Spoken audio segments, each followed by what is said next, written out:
વહીવટી પ્રશાસનની હેરાનગતિ અને વિકાસના કામો ઠપ થઈ જવાના વિરોધમાં સરપંચોએ ઉઠાવ્યું હડતાળનું શસ્ત્ર।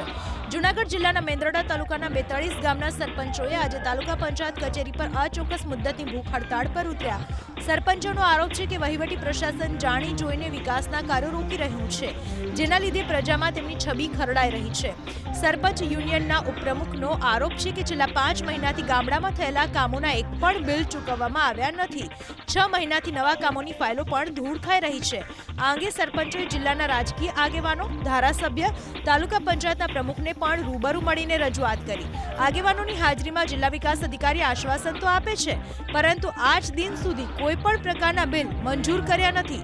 અમુક કામોની તો સત્તાવાર મુદ્દત પણ પૂરી થઈ ગઈ છે, છતાં મુદ્દતમાં વધારો કરવામાં આવતો નથી। કે અમારા થયેલા કામો છેલ્લા 5 મહિના ત્યાં બિલો થતા નથી। અમે અનેક રજૂઆત કરવા છતાં ડીડીઓ અમને એમ પ્રકાર એમ કે થઈ જશે એટલે અમારા બિલો નથી। બીજી માંગ અમારી એવી છે કે અમારા પડતર કામો જે છે, જે મારા મેંદરડાની વાત કરું તો મેંદરડાના 1 કરોડ 10 લાખના પેન્ડિંગ કામો છે, એના એસ્ટિમેટો થયા નથી। એસ્ટિમેટ થયા તો અમને આપવામાં નથી આવતા, જેથી કરીને સમગ્ર તાલુકાના સરપંચો અહીંયા ભૂખ હડતાલ ઉપર ઉતર્યા છે। મેંદરડા તાલુકા પંચાયતના એસઓએ માહિતી આપી કે પૂર્વ એન્જિનિયરે વિકાસના કાર્યોના એસ્ટિમેટ ભૂલ ભરેલા અને ખોટા બનાવ્યા છે।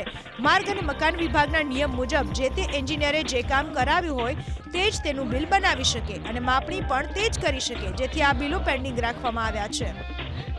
અને અમુક સરપંચો અમારી પાસે બિલ માટે આવેલા, પણ એ બિલો જૂના ઓક્ટોબર ડિસેમ્બર વખતના કામો થયેલા, જે જૂના એન્જિનિયર દ્વારા કરાવેલા।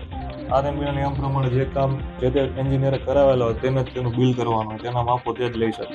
એટલે જે બિલો તે દિવસથી પેન્ડિંગ છે, પ્લસ એ બિલો મારા હાથે આવતા મેં જોયું તેમાં એસવારમાં ભાવ ફેર છે, એસ્ટિમેટો ખોટા છે। એ બધું જાણ કરતાં મેં આગળની બિલની પ્રોસેસ માટે જિલ્લામાં જાણ કરેલી કે આમાં એસ્ટિમેટને બધું ખોટું છે। તેથી ડીડીઓ સાહેબે ત્યાં જૂના એન્જિનિયર ઉપર 29 ઇન્ક્વાયરી, એક નહીં પણ 29 ઇન્ક્વાયરી બેસાડેલી।